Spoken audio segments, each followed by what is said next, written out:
Somewhere beneath the glittering surface of one of the world's most contested bodies of water lies a prize so enormous that the world's two biggest superpowers are now openly maneuvering around it. Trillions of dollars worth of natural gas and oil sit locked beneath the South China Sea, and for years, one small nation in Southeast Asia has been unable to touch a single drop of it. Not because the technology was missing.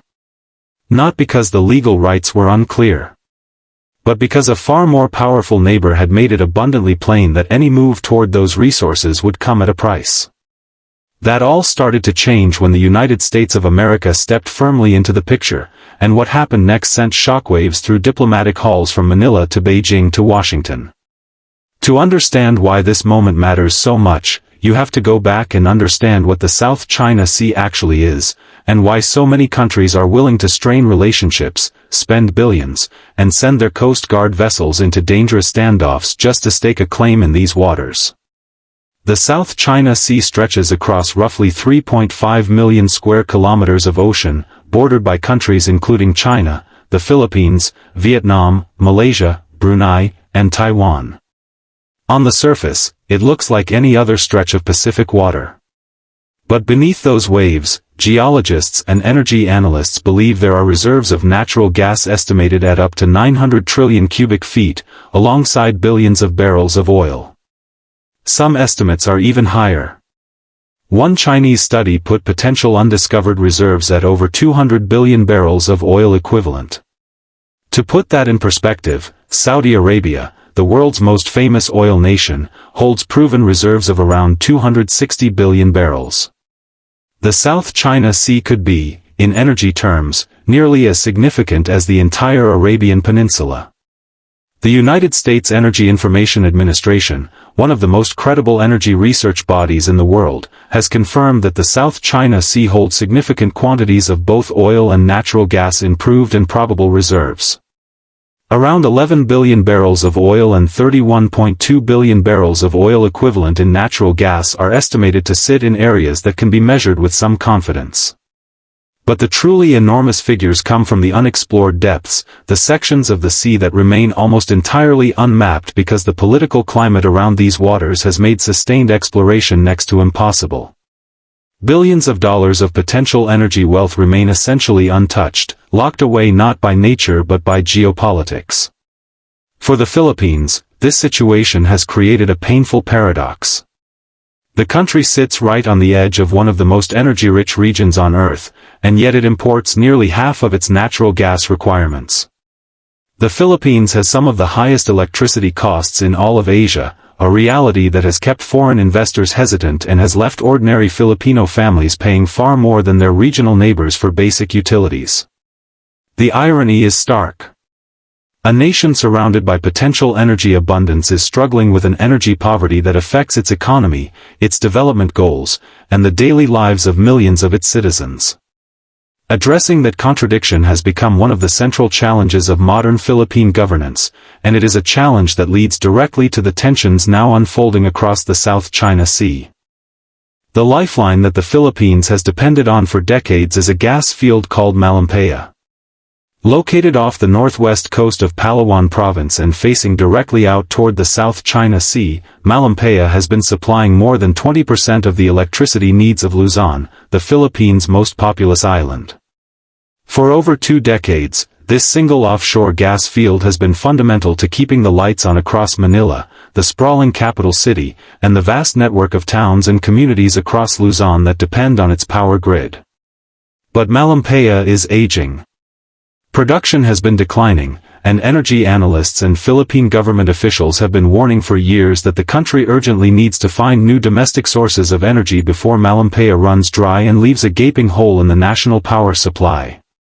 Finding that replacement energy was never going to be straightforward, because the most promising areas to explore lie in contested waters. The Reed Bank, also known as Recto Bank, sits within the Philippines' exclusive economic zone as defined by international law, specifically by the United Nations Convention on the Law of the Sea. In 2016, an international tribunal at The Hague ruled definitively that China's sweeping claims across the South China Sea had no legal basis under international law. The Philippines had brought that case and won it convincingly. But China simply refused to recognize the ruling. Beijing declared it null and void and continued operating as if the Nine-Dash Line, its expansive claim covering nearly 90% of the South China Sea, remained fully in effect. That left the Philippines in a legally vindicated but practically constrained position. It had the law on its side but not the naval and military strength to enforce it alone. China's approach to asserting its position in these waters has evolved considerably over the years, and in recent times it has grown significantly more assertive. Chinese Coast Guard vessels and what analysts describe as maritime militia ships have become a constant and intimidating presence near areas where the Philippines seeks to operate. In June of 2024, a confrontation near the Second Thomas Shoal escalated to the point where Chinese Coast Guard personnel wielded axes during an encounter with Filipino sailors, and a Philippine naval serviceman lost a finger in the incident. It was the kind of visceral, physical escalation that made the tensions feel immediate and personal rather than abstract and diplomatic. By mid-September of that same year, there were 4 separate confrontations between Chinese and Philippine vessels within just 2 weeks, involving collisions and dangerous maneuvers that put lives at risk. These were not isolated accidents. They reflected a deliberate Chinese strategy of using proximity, pressure, and the threat of force to discourage Philippine activity in waters that Beijing considers its own. Against this backdrop, the Philippines under President Ferdinand Marcos Jr. began looking for a way to change the equation. The country had been deepening its security alliance with the United States, and that relationship started expanding in meaningful ways. The Enhanced Defense Cooperation Agreement, which allows American forces to rotate through designated Philippine military sites and pre-position equipment, was extended from 5 to 9 sites in 2023. The United States quintupled its foreign military financing to the Philippines in 2024, making $500 million available in a single fiscal year. Joint military exercises intensified. Intelligence sharing increased. And then the conversation began to move from the purely military into the economic and energy dimensions of the relationship, which is where the most consequential developments were starting to take shape.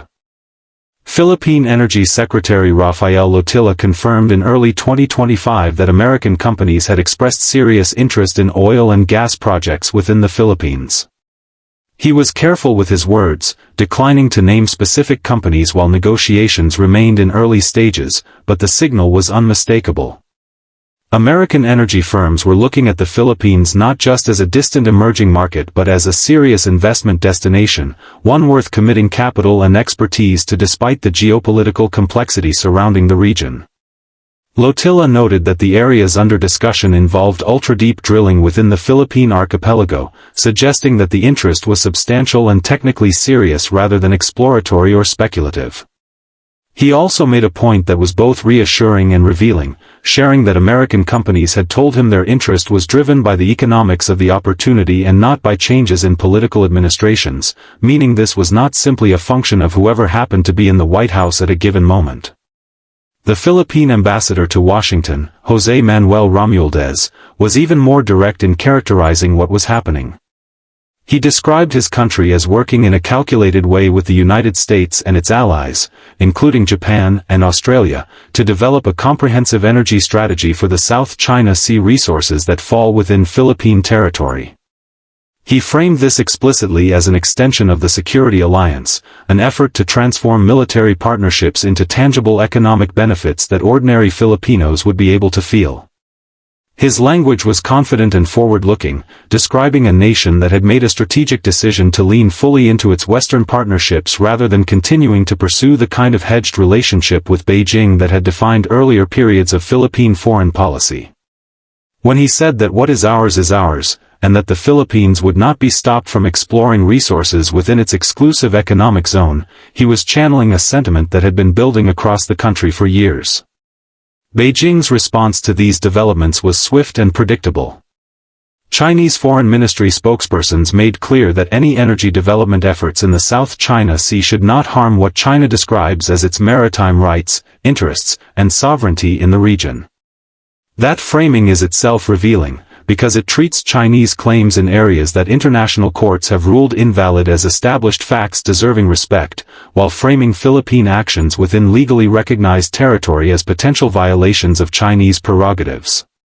This rhetorical positioning has been consistent across years of Chinese diplomacy on this issue, and it reflects a calculated effort to normalize the idea that Chinese approval is somehow necessary for any activity in waters that span far beyond any reasonable interpretation of Chinese territory. What gave the Philippine position new weight and credibility was not just American diplomatic support but the concrete movement of American and allied capital into the region. Japan and Australia, both treaty allies of the United States with their own significant interests in maintaining freedom of navigation and a rules-based international order in the Pacific, were brought into the strategic conversation. The Luzon Economic Corridor, announced jointly by the leaders of the United States, the Philippines, and Japan in April 2024, represented a formal commitment to coordinated investment in infrastructure connecting key economic zones across the Philippine main island. This was not simply a symbolic gesture. It was a framework for channeling real money from allied governments and private sectors into Philippine development, with energy infrastructure as a central pillar of the overall vision. The discovery of the Malampaya East 1 gas field added a dramatic new dimension to the story. Located approximately 5 kilometers east of the original Malampaya field, still within the Philippines' exclusive economic zone off Palawan province, this newly confirmed reservoir is estimated to hold around 98 billion cubic feet of natural gas. President Marcos announced the find with considerable satisfaction, noting that it could generate enough electricity to meet the annual power needs of more than 5.7 million Filipino households. The discovery was the first significant milestone under a new phase of drilling in the Malampaya area, led by a Philippine group connected to billionaire Enrique Razon, and it demonstrated that the waters within Philippine territory still hold meaningful reserves waiting to be developed. Marcos signed legislation in January 2025 to establish a downstream natural gas industry and increase the fuel's share in the country's overall energy mix, signaling a long-term national commitment to building out gas infrastructure rather than treating it as a transitional bridge. The Center for Strategic and International Studies, one of America's most respected foreign policy research institutions, conducted a detailed tabletop exercise in April 2024 that brought together American government officials, think tank analysts, private sector energy companies, and Philippine academics and former officials to work through the strategic landscape around Philippine energy security. The findings of that process underscored both the urgency and the complexity of the situation. The Philippines faces a significant capacity gap with China in the South China Sea. Outmatched in terms of Coast Guard assets and maritime militia vessels, Manila struggles to maintain consistent access to its own outposts in disputed areas. But the exercise also identified pathways through which the alliance with Washington, combined with Japanese and Australian support, could help shift the balance over time by enhancing Philippine capabilities and building the kind of institutional frameworks that would make Chinese coercion less effective and less economically rewarding. The energy dimension of the American-Philippine alliance is not simply about oil and gas. It encompasses a much broader vision of what energy security means in the 21st century. Renewable energy infrastructure, transmission and distribution networks, battery storage systems, and even nuclear power were all discussed as priority investment areas in the size analysis. American technical assistance programs have been helping Philippine authorities map offshore wind resources and plan the infrastructure needed to bring renewable power into the national grid. A program modeled on Texas's successful Competitive Renewable Energy Zone initiative has been working through multiple phases of implementation to help the Philippines identify and develop its wind energy potential. These programs represent a different kind of American engagement with Philippine energy, one that thinks in terms of decades rather than election cycles and that recognizes energy independence as the foundation of genuine strategic autonomy. For China, the direction of travel in the American-Philippine energy relationship represents a significant challenge to the strategy Beijing has pursued for years. That strategy depended on keeping the Philippines uncertain, keeping energy development in contested areas perpetually delayed, and maintaining leverage over Manila by ensuring that no alternative path to energy security felt fully viable. Negotiations between Manila and Beijing over joint exploration in the South China Sea had been attempted during the tenure of President Rodrigo Duterte, who pursued a much warmer relationship with Beijing than his successor. Those talks ultimately went nowhere, stalling amid disagreements over ownership, control structures, and the fundamental question of whose legal framework would govern any joint venture. The Marcos administration has effectively closed that chapter and opened a new one, choosing allied Western capital over Chinese partnership and international law over bilateral accommodation. The stakes of that choice extend far beyond the Philippines itself. Other nations in the region, including Vietnam, Malaysia, and Brunei, all of which have their own overlapping claims in the South China Sea, are watching Manila's experience closely. Vietnam has been reclaiming land and building up its presence in the South China Sea at a significant pace, and its own relations with China have grown increasingly complicated. Malaysia has been quietly pursuing offshore energy development in areas that China also claims. These nations are calculating whether the Philippine model, of deepening Western security ties as a protective shield for energy development activities, offers a viable template they might adapt for their own circumstances. If the Philippines succeeds in turning American endorsement of its energy rights into tangible economic development that improves Filipino living standards, it will send a powerful message to the entire region about which approach to managing Chinese pressure actually works. The human dimension of this geopolitical drama tends to get lost in the language of reserves, cubic feet, and diplomatic communiques, but it is ultimately what makes this story matter most. When analysts talk about Malampaya nearing depletion, what they are really describing is the risk that millions of Filipino households could face power cuts, rising electricity prices, and reduced access to the energy that drives economic activity and creates jobs. When energy officials talk about the high cost of electricity being one of the biggest barriers to attracting foreign investment to the Philippines, they are talking about a cycle of economic disadvantage that affects schools, hospitals, businesses, and families across the archipelago.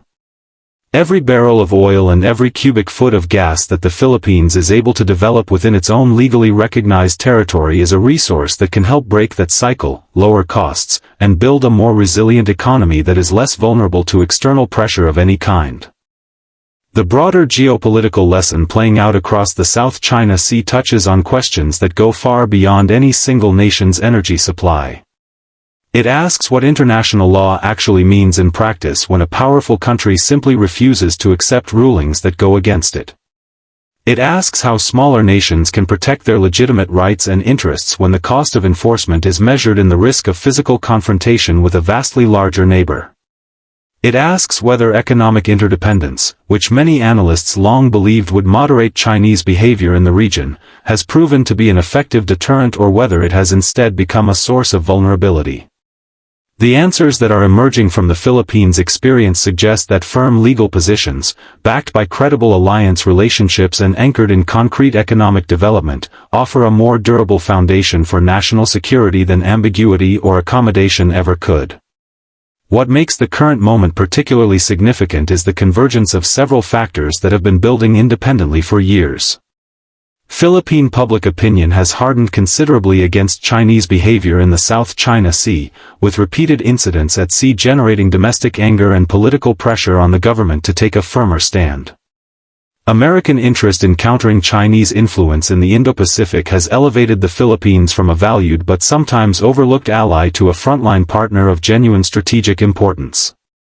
The depletion of Malampaya has created an undeniable urgency around Philippine energy security that makes the cost of continued inaction increasingly unacceptable regardless of geopolitical risk. And the discovery of new reserves like Malampaya East 1 has demonstrated that the resources waiting to be developed are real, near, and economically meaningful rather than speculative and distant. None of this means the path ahead is simple or that the confrontations in the South China Sea are about to end. China has shown no sign of backing away from its claims or moderating its Coast Guard activities in response to Philippine and American moves. The risk of incidents at sea remains constant, and the possibility that any one of those incidents could escalate into something far more serious cannot be dismissed. The competition for influence over the South China Sea's energy resources is likely to intensify rather than diminish in the years ahead, as the energy demands of the entire Asia-Pacific region continue to grow and as the geopolitical stakes of who controls the resource base of this ocean become ever clearer to every government involved. But something fundamental has shifted. The Philippines is no longer navigating this situation alone or in a state of strategic ambiguity about which direction it wants to move. American companies are moving towards serious investment in Philippine energy. American military and economic resources are backing Philippine rights in its own exclusive economic zone. A coalition of allied nations is working together to ensure that the development of legitimate Philippine energy assets proceeds on a timeline determined by Manila's needs and legal rights rather than by Beijing's preferences and pressure campaigns. The message to China is one that has been delivered through actions rather than words alone, and it is a message that the rest of the region is absorbing carefully. The ocean above those reserves is more contested than ever. But the resolve of the nation whose legal territory covers the most promising of them has never been more clearly defined.